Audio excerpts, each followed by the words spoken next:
পৃথিবীর সবচেয়ে শক্তিশালী টেকনোলজি হচ্ছে সাউন্ড টেকনোলজি। এইটার প্রমাণ কোরআন, এটা বিজ্ঞান এখন পর্যন্ত আবিষ্কার করতে পারেনি। কেননা আল্লাহ সুবহানাহু ওয়া তাআলা কোরআন মাজিদে বলেছেন যে আমি সকল সৃষ্টি তৈরি করেছি কুন ফায়াকুন, আওয়াজ দিয়ে, আওয়াজ। আর আল্লাহ সুবহানাহু ওয়া তাআলা পৃথিবী ধ্বংস করবেন সিঙ্গার ফুৎকার, আওয়াজ দিয়ে। তথায় প্রত্যেকটা জীব জন্তু জানোয়ার আওয়াজ বুঝে, কিন্তু ওই লেভেলের আওয়াজ আমি জানি না। কিন্তু ওই লেভেলের আওয়াজের জ্ঞান আল্লাহ সুলাইমান আলাইহিস সালাতু ওয়াস সালামকে দিয়েছিলেন, সাউন্ড টেকনোলজি।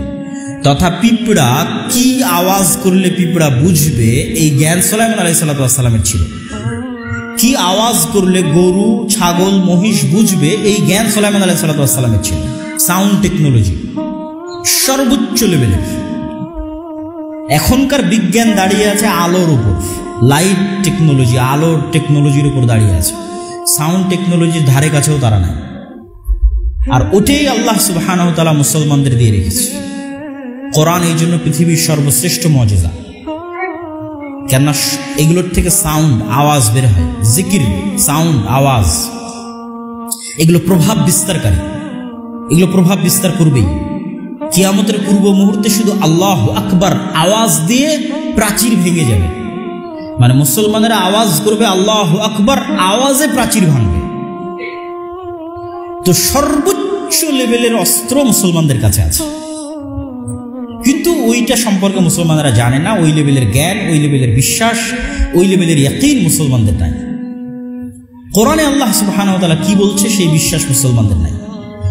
আল্লাহ সুবহানাহু ওয়া তাআলা কেন জিকির করার জন্য বলছে সকাল সন্ধ্যায়?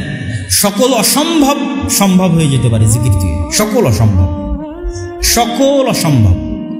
জাকারিয়া আলাইহিস সালাতু ওয়াস সালাম যখন আল্লাহ সুবহানাহু ওয়া তাআলার কাছে চাচ্ছেন যে আমাকে সন্তান দিতে হবে, অথচ আমি বার্ধক্য বয়সে এবং আমার স্ত্রী বন্ধ্যা, তখন আল্লাহ সুবহানাহু ওয়া তাআলা তাকে সন্তানের সুসংবাদও দিলেন।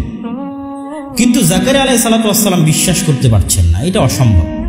এই ৮০-৯০ বছরের বার্ধক্য বয়সে আর আমার স্ত্রীর এই বন্ধা অবস্থায় সন্তান হবে, তাহলে একটা আলামত দেন। যে আলামত কি? যে আলামত আমি বিশ্বাস করবো যে সন্তান হবে। তো আল্লাহ সুবহানাহু ওয়া তাআলা বলছে আলামত এটাই যে তুমি সকাল সন্ধ্যা জিকির করবা, এটাই আলামত। আল্লাহ সুবহানাহু ওয়া তাআলার আরশ বিশাল।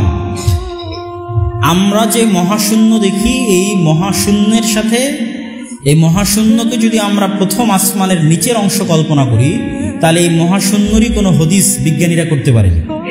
যে মহাশূন্য আমরা দেখি, আমরা যে গ্যালাক্সিতে বসবাস করি, এই গ্যালাক্সিতে আলোর গতিতে সফর করলে ১,০০,০০০ বছর লাগবে এক মাথা থেকে আরেক মাথা যেতে।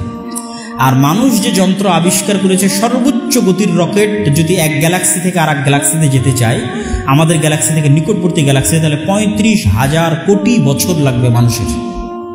তো কত লক্ষ লক্ষ গ্যালাক্সি আছে তা মানুষও জানে না। এগুলো যদি সব নিচের আসমানের অবস্থা হয়, তো রাসূলুল্লাহ সাল্লাল্লাহু আলাইহি ওয়াসাল্লাম বলছেন এক আসমান থেকে আর এক আসমানের দূরত্ব ৫০০ বছর। এটা ধরলাম নিচের আসমানের অবস্থা। যে নিচের আসমানে এক গ্যালাক্সি থেকে আর এক গ্যালাক্সিতে মানুষের আবিষ্কার করা বর্তমান সর্বোচ্চ যন্ত্রের সময় লাগবে ৩৫,০০০ কোটি বছর, মাত্র এক গ্যালাক্সি থেকে আর এক গ্যালাক্সিতে। অথচ গ্যালাক্সি যে কত লক্ষ লক্ষ কোটি কোটি আছে মানুষও জানে না, বিজ্ঞানীরাও জানে না। তাহলে এটাই যদি প্রথম আসমানের নিচের অবস্থা হয়, তাহলে এক আসমান থেকে আর এক আসমানের দূরত্ব ৫০০, দ্বিতীয় থেকে তৃতীয়, তৃতীয় থেকে চতুর্থ, চতুর্থ পঞ্চম, পঞ্চম থেকে ষষ্ঠ, ষষ্ঠ সপ্তম। তারপরে যে আয়াত দিয়ে শুরু করেছিলাম, ওয়াসিআ কুরসিয়্যুহুস সামাওয়াতি ওয়াল আরজ। রাসূল সাল্লাল্লাহু আলাইহি ওয়াসাল্লাম বলছেন আল্লাহর কুরসির তুলনা ৭ আসমান এবং ৭ জমিনের সাথে বিশাল মরুভূমির মধ্যে পড়ে থাকা এক টুকরা আংটির মতো। আর এই যদি হয় আল্লাহর কুরসির অবস্থা, তাহলে আল্লাহর কুরসির তুলনা আল্লাহর আরশের সাথে একই রকম। তথা ৭ আসমান ৭ জমিন যদি বিশাল মরুভূমির মধ্যে পড়ে থাকা এক টুকরা আংটি হয়, আর বিশাল মরুভূমি যদি আল্লাহর কুরসি হয়, তাহলে এই বিশাল মরুভূমি আল্লাহর আরশের তুলনায় এক টুকরা আংটির মতো বিশাল মরুভূমিতে পড়ে থাকা। তো ওই আরশ ফেরেশতারা বহন করবে। তো ফেরেশতাদের বহন করার শক্তি আছে আরশের। এই আরশের ওজন ফেরেশতারা বহন করবে, এই ক্ষমতা আছে।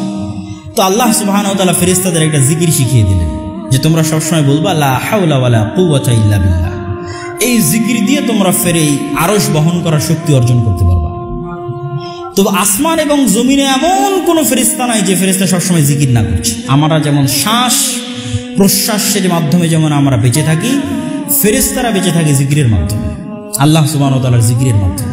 তো এই টেকনোলজিগুলো হচ্ছে মুসলমানদের কাছে, কিন্তু ওই সেন্সে মুসলমানদের বুঝার জ্ঞান নাই। না হলে কি রাসূল সাল্লাল্লাহু আলাইহি ওয়াসাল্লাম যুদ্ধ চলা অবস্থায় সালাত আদায় করতে বলবেন? আপনি দুনিয়ার কোন লজিকে দাঁড় করাবেন যে যুদ্ধ চলা অবস্থায় সালাত আদায় করতে হবে? কেননা যুদ্ধের জয় পরাজয় নির্ভর করে দুনিয়াবি লজিকের উপর, যে আমি গুলি মারবো সে গুলি মারবে, আমি ফায়ার করব সে ফায়ার করবে, আমি তরবারি চালাবো সে তরবারি চালাবে, আমি বম মারবো সে বম মারবে, সব দুনিয়াবি। তাহলে এখানে তো দুনিয়াবি আধিপত্যের মাধ্যমে বিজয় অর্জন করা উচিত। সেখানে আল্লাহ বলতেছেন না, সময় হলো যুদ্ধের মাঠে সালাত আদায় করতে হবে। কেননা আসলে জয় পরাজয় দুনিয়াবি জিনিসের উপর নির্ভর করে না, জয় পরাজয় নির্ভর করে আল্লাহর সহযোগিতা, আল্লাহর সাহায্য, আল্লাহর শক্তির উপর। তা আল্লাহর সাহায্য, আল্লাহর শক্তি, আল্লাহর সাথে কথোপকথন, আল্লাহর সাথে যোগাযোগের পৃথিবীর সবচেয়ে উত্তম এবং সর্বশ্রেষ্ঠ এবং একমাত্র মাধ্যম হচ্ছে সালাত। ওইটা কন্টিনিউ রাখতে হবে। আল্লাহ সুবহানাহু ওয়া তাআলার জিকির এবং আল্লাহ সুবহানাহু ওয়া তাআলার সাথে সম্পর্ক কন্টিনিউ থাকলেই, আল্লাহ সুবহানাহু ওয়া তাআলার শক্তির উপর মানুষের আস্থা এবং বিশ্বাস থাকলেই মানুষের পক্ষে বিজয় অর্জন করা সম্ভব, মুসলমানদের পক্ষে বিজয় অর্জন করা সম্ভব। এবং গায়েবের উপর সর্বোচ্চ লেভেলের ইয়াকিন আছে এরকম 100টা, 500টা, 1000টা মানুষের পক্ষে সারা পৃথিবী বিজয় করা সম্ভব, সমগ্র পৃথিবী বিজয় করা সম্ভব। শুধু বাংলাদেশের ক্ষমতা নয়, সমগ্র পৃথিবীর ক্ষমতা অর্জন করা সম্ভব। এবং ওই লেভেলের মানুষ তৈরি হবে এবং ওইভাবেই তারা বিজয় অর্জন করবে। সেটা কখন কিভাবে হবে সেটা আল্লাহ সুবহানাহু ওয়া তাআলা ভালো জানেন। কিন্তু এইটা ছাড়া দুনিয়াবি মাধ্যমে কম্প্রোমাইজ করে বিজয় অর্জনের আসলে কোনো রাস্তা নাই।